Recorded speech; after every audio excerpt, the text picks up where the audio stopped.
Welcome back दोस्तों। इस video में हम ग्लोबलाइजेशन के फैक्टर्स को डिस्कस करेंगे। इसके पिछले वीडियो में हमने ग्लोबलाइजेशन के डेफिनेशंस को देख लिया था। Let's start this video. Number 1, technology में रैपिड इम्प्रूवमेंट ने एक मेजर रोल प्ले किया है ग्लोबलाइजेशन प्रोसेस को स्टिमुलेट करने में। जैसे पिछले 50 वर्षों में हमने देखा कि ट्रांसपोर्टेशन टेक्नोलॉजी में बहुत ज़्यादा इम्प्रूवमेंट हुआ है, जिसने गुड्स के फास्टर डिलीवरी को लॉन्गर डिस्टेंस तक पॉसिबल किया, और वो भी लोअर कॉस्ट पर। इसके साथ साथ हमने देखा कि इंफॉर्मेशन एंड कम्युनिकेशन टेक्नोलॉजी में रिमार्केबल डेवलपमेंट्स हुए हैं, जैसे कि टेलीकम्युनिकेशन, कंप्यूटर्स और इंटरनेट।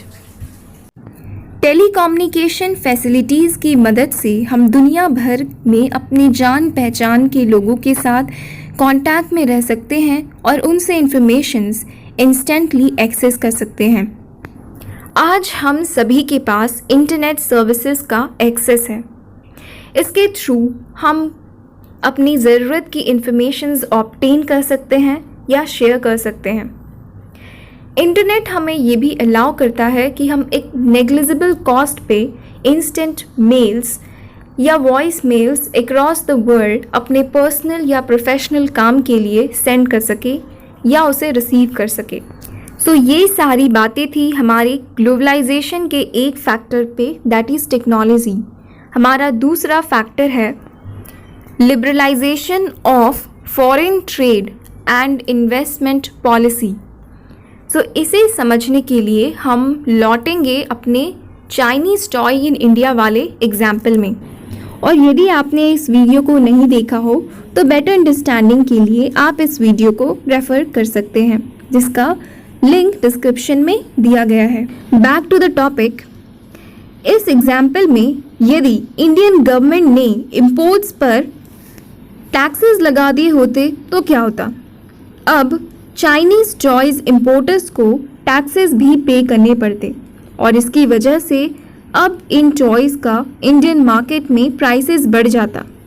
इनकी पॉपुलैरिटी का एक रीज़न था इनका प्राइसेस चीप होना, और अब ये पॉपुलैरिटी इनकी कम हो जाती, जिसका फ़ायदा होता इंडियन टॉयज़ मेकर्स का। तो यहाँ पे हमने देखा कि इंपोर्ट्स पर टैक्सेस लगाए जा रहे हैं, और ये एक एग्जाम्पल है ट्रेड बैरियर का। और इसे बैरियर इसलिए कहते हैं क्योंकि इसके थ्रू कई रिस्ट्रिक्शंस सेट किए जाते हैं। गवर्नमेंट ट्रेड बैरियर्स का यूज़ करके फॉरेन ट्रेड को इंक्रीज़ या डिक्रीज़ कर सकती है। वो डिसाइड करती है कि किस तरह के गुड्स को कितने अमाउंट में देश के अंदर आना चाहिए या बाहर जाना चाहिए। इंडिपेंडेंस के तुरंत बाद इंडियन गवर्नमेंट ने फॉरेन ट्रेड और फॉरेन इन्वेस्टमेंट पर कई तरह के बैरियर्स लगा दिए थे, और ये इसलिए किया गया था ताकि प्रोड्यूसर्स को देश के अंदर फॉरेन कंपटीशन से प्रोटेक्ट किया जा सके। 1950s और 60s के बीच में अभी अभी नए नए इंडस्ट्रीज़ आना स्टार्ट ही हुए थे, और ऐसे में यदि देश में इंपोर्ट्स को अलाउ किया जाता तो शायद ये उनके साथ compete नहीं कर पाते।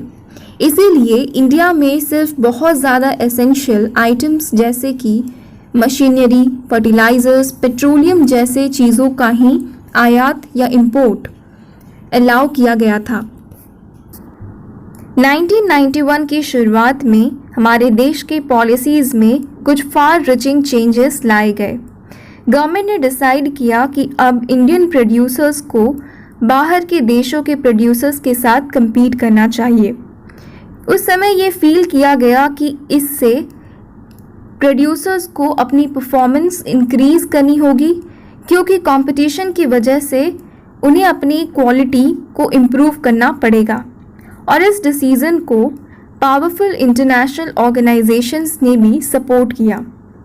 तो इस तरह फॉरेन ट्रेड और फॉरेन इन्वेस्टमेंट पर जो बैरियर्स लगे थे उन्हें काफ़ी हद तक हटाया गया, यानी कि अब गुड्स को इंपोर्ट और एक्सपोर्ट ईजिली किया जा सकता है और साथ ही साथ फॉरेन कंपनीज भी अपनी फैक्ट्रीज और ऑफिसेज यहाँ सेटअप कर सकती हैं। जब सरकारें इन बैरियर्स या रेस्ट्रिक्शंस को हटा देती हैं तो उसी को लिबरलाइजेशन कहते हैं। लिबरलाइजेशन ऑफ ट्रेड के साथ बिजनेसेस को अब ये डिसीज़न लेने की स्वतंत्रता प्राप्त हो जाती है कि अब उन्हें कितना और क्या इंपोर्ट या एक्सपोर्ट करना है। जब जो रेस्ट्रिक्शंस हैं पहले से कम गवर्नमेंट के द्वारा इम्पोज की जाती हैं तो उसी को हम कहते हैं कि अब हमारी सरकारें पहले से ज़्यादा लिबरल हो गई हैं। इस वीडियो में इतना ही। यदि आपको कोई डाउट हो तो आप नीचे कमेंट कर सकते हैं और यदि आपको ये वीडियो पसंद आया हो then please like, share and subscribe. Thanks for watching.